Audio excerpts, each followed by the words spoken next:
Dark age یعنی تاریکی کا دور کہتا ہے۔ یہ یقیناً یورپ کے لیے ڈارک ایج ہی تھا، لیکن دنیا کا ایک حصہ ایسا بھی تھا جو علم کی روشنی سے جگمگا رہا تھا۔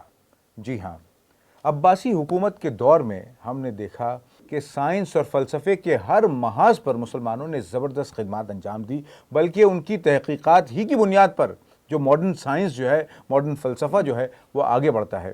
سچی بات تو یہ ہے کہ یورپ نے ان ناموں کا نہ صرف ذکر کیا بلکہ بہت اچھے انداز میں ان کا ذکر کیا۔ افسوس کی بات یہ ہے کہ ہم اپنے اسلاف کو نہیں جانتے۔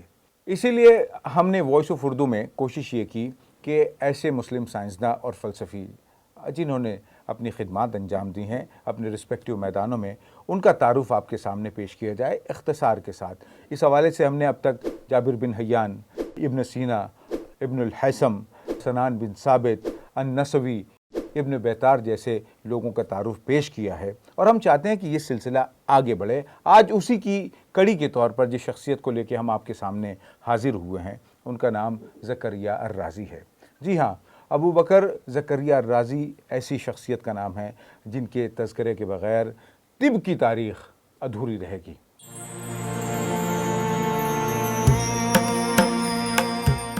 یورپ میں اپنے لاطینی نام ریزس سے معروف الرازی کا پورا نام ابو بکر محمد زکریا الرازی تھا۔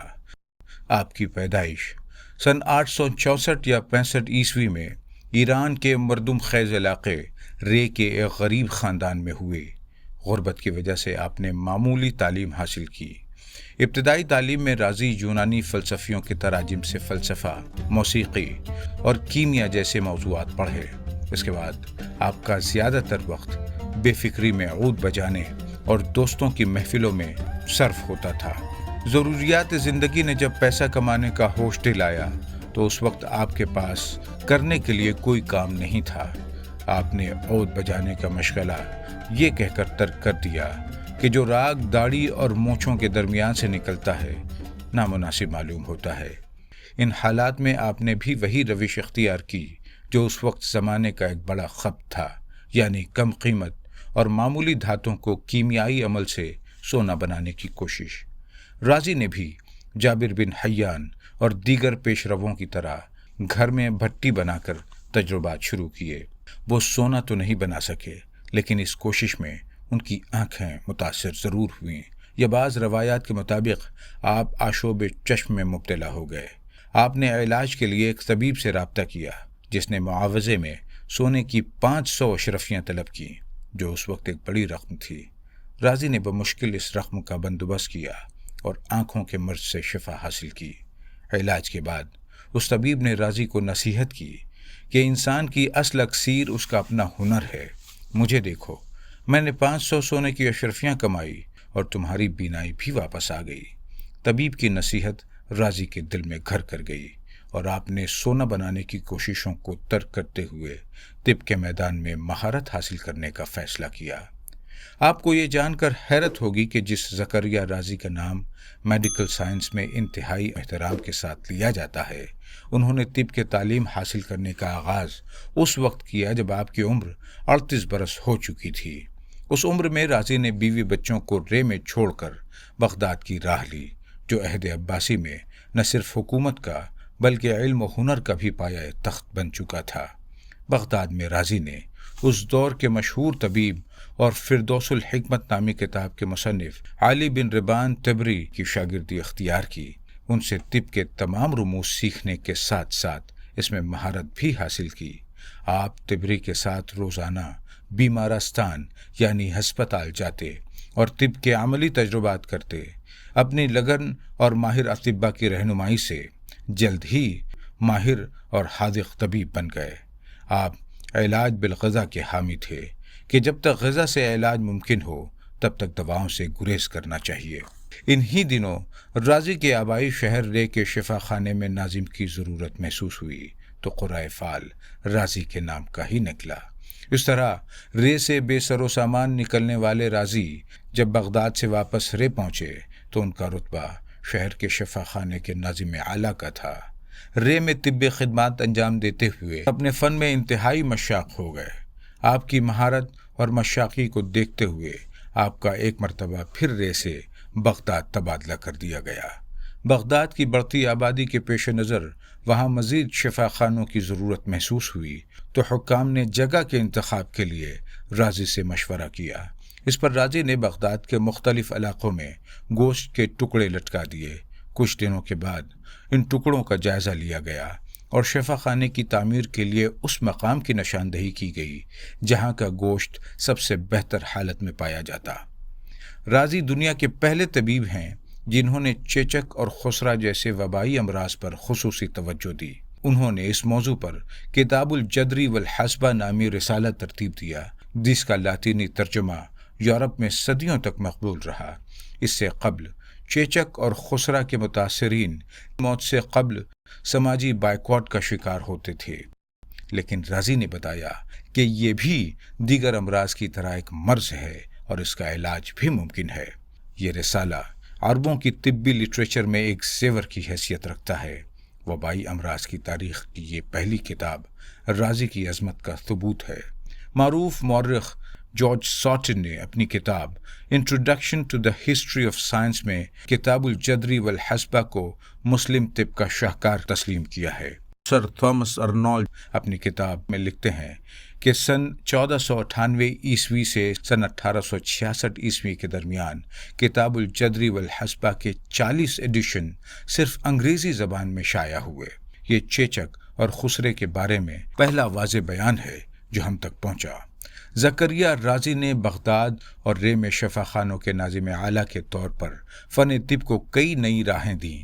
آپ نے دواؤں پر تحقیق و مشاہدات کے لیے باقاعدہ طور پر ایک شعبہ قائم کیا اور آپ نے ہی پہلی مرتبہ ابتدائی طبی امداد کا طریقہ جاری کیا جسے آج ہم فرسٹ ایڈ کے نام سے جانتے ہیں۔ رازی نے دواؤں کا صحیح وزن جاننے کے لیے خصوصی طبی میزان متعارف کروائے جن میں چھوٹی سے چھوٹی شے کا وزن معلوم کیا جا سکتا تھا۔ جرمن ماہر طب فٹز آلمن کے مطابق رازی وہ پہلے شخص ہیں جنہوں نے الرجی کے مرض کی شناخت کی اور بتایا کہ اس مرض میں پھولوں سے نزلہ اور زکام ہو جاتا ہے۔ رازی نے لہسن اور پیاز سے ہونے والے امراض بھی دریافت کیے جن کا تعلق الرجی سے تھا۔ رازی نے عمل جراحی کے لیے ایک کارآمد آلے کو متعارف کروایا جسے نشتر کہتے ہیں۔ اس کے علاوہ رازی نے ٹوٹی ہوئی ہڈیوں کو بٹھانے کے طریقے بھی بتائے۔ آپ نے تشریح الاعضاء یعنی اناٹومی کے بارے میں جو ابتدائی معلومات فراہم کیں وہ 1000 سال کے بعد جدید تجربات میں بھی درست ثابت ہوئیں۔ ول دورانٹ کے مطابق زخموں کو ٹانکا لگانے کے لیے حیوانی آنتوں کا استعمال سب سے پہلے رازی نے ہی کیا۔ جارج ساٹن لکھتے ہیں کہ رازی کے یہاں علم الجنین، علم تولید اور امراض چشم کی سرجری کے متعلق مختلف دریافتیں بھی پائی جاتی ہیں۔ اوپیم یعنی افیم کو سرجری کے دوران اینستھیسیا کے طور پر سب سے پہلے رازی ہی نے استعمال کیا۔ ابتدائی ایام میں عود بجانے والے رازی نے انسانی صحت پر موسیقی کے اثرات پر تحقیق کی۔ امیر رے منصور بن نوح اداسی اور بیزاری میں مبتلا ہوئے تو ان کے علاج کے لیے رازی نے انہیں موسیقی سننے کا مشورہ دیا۔ رازی نے بغداد کے اسپتالوں میں دماغی مریضوں کے لیے ایک علیحدہ شعبہ قائم کیا جہاں بیماروں کا خصوصی خیال رکھا جاتا اور صحت یابی کے بعد انہیں کچھ رقم بھی مہیا کی جاتی تاکہ وہ اپنی فوری ضروریات پوری کر سکیں، جو دنیا میں نفسیاتی علاج کے طریقہ کار کی اولین مثال ہے۔ رازی نے مختلف موضوعات پر تقریباً 250 سے زائد کتابیں لکھیں جن میں نصف سے زائد کتابیں علم طب پر مبنی ہیں۔ رازی کی کتاب الحاوی 25 جلدوں پر مشتمل ہے۔ الحاوی کے بارے میں میکس میرہوف لکھتے ہیں کہ رازی کی عظیم ترین تصنیف اور شاید تاریخ میں ایک طبیب کی لکھی ہوئی سب سے بڑی کتاب الحاوی ہے جو تمام یونانی، شامی اور ابتدائی عربی طبی علوم پر مشتمل ہے۔ رازی نے زندگی بھر جن کتابوں سے اقتباسات لیے ہوں گے جو انہوں نے پڑھی تھیں اور تمام تجربات اس میں شامل کرتے ہوئے آخری برسوں میں یہ کتاب لکھی ہوگی۔ بڑا مشہور قول ہے کہ طب مردہ تھی، جالینوس نے اسے زندہ کیا، پراگندہ تھی، رازی نے اسے یکجا کیا، ناقص تھی اور ابن سینا نے اسے مکمل کیا۔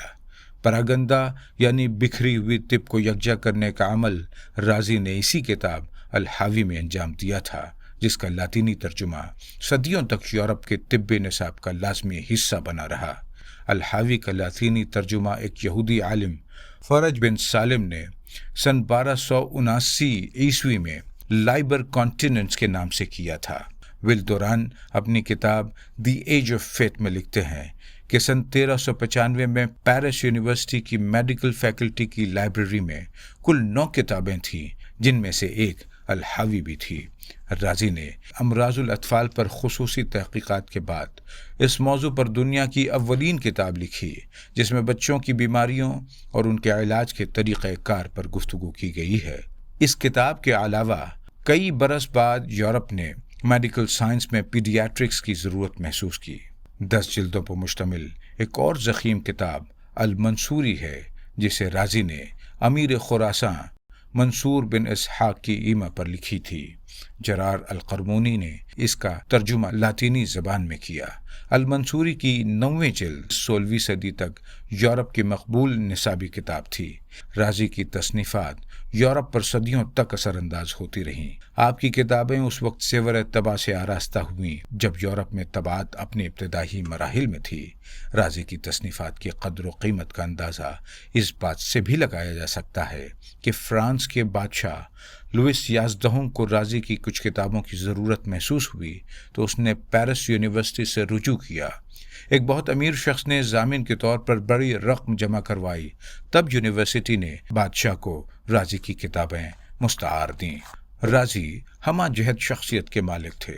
وہ علم کیمیا میں بھی کمال دسترس رکھتے تھے، جس کی بنیاد پر ایک طبقہ انہیں جابر بن حیان کے بعد آزمنۂ وسطی یعنی مڈل ایج کا دوسرا سب سے بڑا کیمیا داں مانتا ہے۔ آپ نے کیمیائی مادوں کو نباتات، حیوانات اور معدنیات میں تقسیم کر کے پہلی دفعہ ایسی درجہ بندی کی جو آج تک چلی آ رہی ہے۔ اس بنیاد پر ہم رازی کا شمار آج اسکول میں پڑھائے جانے والے پیریوڈک ٹیبل کے بانیان میں کر سکتے ہیں۔ رازی نے کیمیائی عملوں کو عام فہم زبان میں بیان کیا اور 25 ایسے آلات کی تشریح کی جو کیمیائی عمل میں استعمال ہوتے ہیں۔ انہوں نے کیمیا کے موضوع پر 21 کتابیں تحریر کی، جن میں سر الاسرار نامی مشہور ہے۔ رازی دنیا کے سب سے پہلے کیمیا داں تھے جنہوں نے زمین سے نکلنے والے گاڑے سیال سے مٹی کے تیل کو علیحدہ کرنے کا طریقہ دریافت کیا۔ چنانچہ یہ کہنا بیجا نہیں ہوگا کہ زمین سے نکلنے والے ایندھن کی دریافت بھی رازی نے ہی کی تھی، جس پر آج ساری دنیا کی معیشت انحصار کرتی ہے۔ کیمیائی مرکب الکحل کی دریافت کا سہرا بھی رازی کے سر جاتا ہے۔ سلفیورک ایسڈ کی دریافت بھی رازی سے منسوب کی جاتی ہے۔ رازی نے بغداد کے شفا خانے میں افسر الاطباء کے طور پر 14 برس خدمات انجام دیں۔ زندگی کے آخری ایام وہ آبائی شہر رے منتقل ہو گئے۔ رازی کی عمر میں تاریخ دانوں میں اختلاف پایا جاتا ہے۔ کچھ مورخین کے مطابق رازی نے 64 برس کی عمر میں وفات پائی، اور وہیں کچھ مورخین کا ماننا ہے کہ رازی نے طویل عمر پائی اور 92 برس کی عمر میں اس دنیا سے رخصت ہوئے۔ نوجوانی میں کیمیائی عمل سے سونا بنانے کی ناکام کوشش نے ان کی بصارت کو متاثر کیا تھا، جس کی وجہ سے وہ آخری عمر میں بینائی سے محروم ہو گئے تھے۔ رازی کے مقام و مرتبے کا اندازہ اس بات سے لگایا جا سکتا ہے کہ سن 1913 میں لندن میں ہونے والی انٹرنیشنل میڈیکل کانگریس کے اجلاس میں رازی کے طب، فن اور کام پر مضامین پڑھے گئے اور آپ کو فن طب کا امام تسلیم کیا گیا۔ اس کے بعد 1930 میں پیرس میں رازی کی 1000 سالہ برسی بڑی شان و شوکت سے منائی گئی۔ یہ میری قوم